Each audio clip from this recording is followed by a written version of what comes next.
Hi, Double GDP community. My name is Dennis, and this is my sprint update. So for this sprint, some of the features that we focused on were temperature capturing and employee timesheet. So temperature capturing is a feature that was requested by Nkwashi due to the current happenings in the world, which is COVID-19.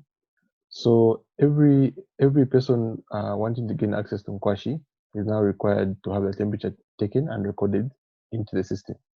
So the normal flow that happens is when someone wants to get access to Nkwashi, they go with is it either their physical card, which is printed, or the digital card on their app, on their profile. So what normally happens is once they are scanned, the guard grants them access.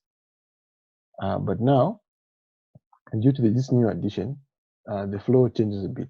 So what initially happens is after the guard scans, let's say the guard has scanned, and this is a prospective client. So once the guard has scanned, they'll be brought to this screen. And if you notice at the bottom here, the new screen now has two new elements at the bottom, and these are the ones that are going to be used to capture the temperature.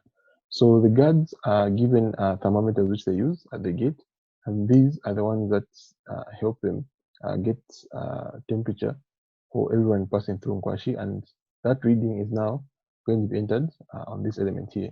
So let's say, for example, Peter has a temperature of 36. So once the guard enters 36 here and they click on log, the temperature is recorded and the dialog is indicated saying, is popped up saying the temperature has been recorded. So as you can see here, after temperature has been recorded, the two elements are no longer editable because such information is not supposed to be altered and is very critical to keep the information, the security of that information very high.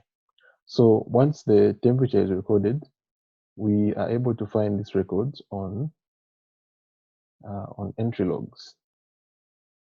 So on entry logs, we are able to now see, looking at the time as well and seeing the name of the person, that the temperature was indeed recorded and they were given access to Nkwashi. So this is going to be the new flow of getting access to Nkwashi until the whole situation dies down. So the second feature that we looked at was employee timesheets. So employee timesheets are what Nkwashi employees use in recording the number of hours which they work during the day. So what normally happens at the moment is that they have paper-based logs where they clock in and clock out. So another requirement that came was that they want to encourage their employees to use the app to enter the hours, for example, log the hours into the app. So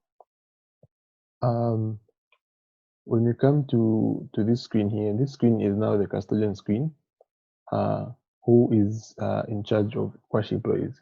So for this particular requirement, we have two actors in this case. So we have the custodian and we have the Nkwashi employee in this case, who is either a guard or a contractor. So the custodian is also a Nkwashi employee, but this is more of a supervisor, as a person who oversees the guards or constructors. So the custodian now is able to search for an employee. So once the custodian searches for an employee, they are brought to this screen. As you can see, there are two new elements that have been introduced on the screen, and this is start and end shift.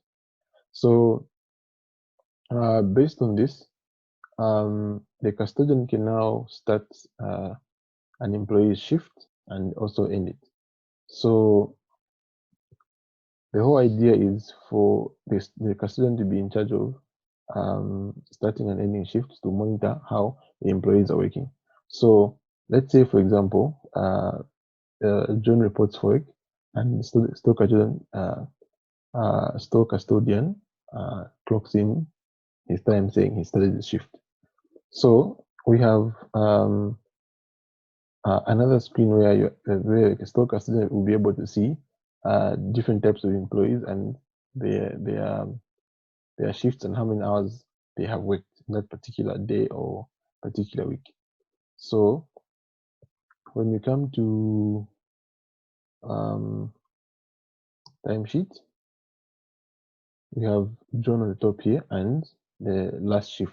So this is basically like the last action that the last time John clocked in or clocked out.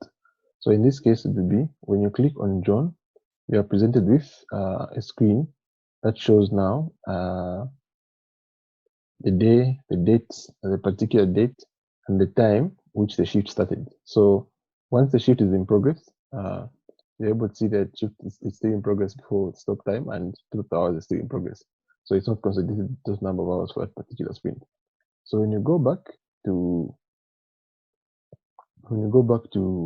the employee profile, you'll be able to see that it's still the shift is still in progress. So let's say John is about to knock off and the shift is about to end.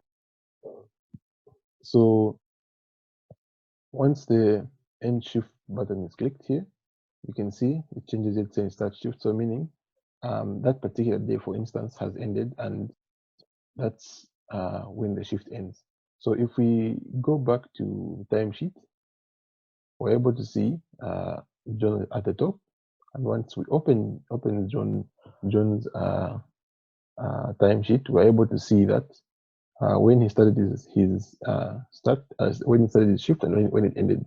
So let's say, for instance, we had 23 hours here, and we had let's say 6 a.m. in the morning. So the number of hours here will appear here based on the start and stop time of the shift.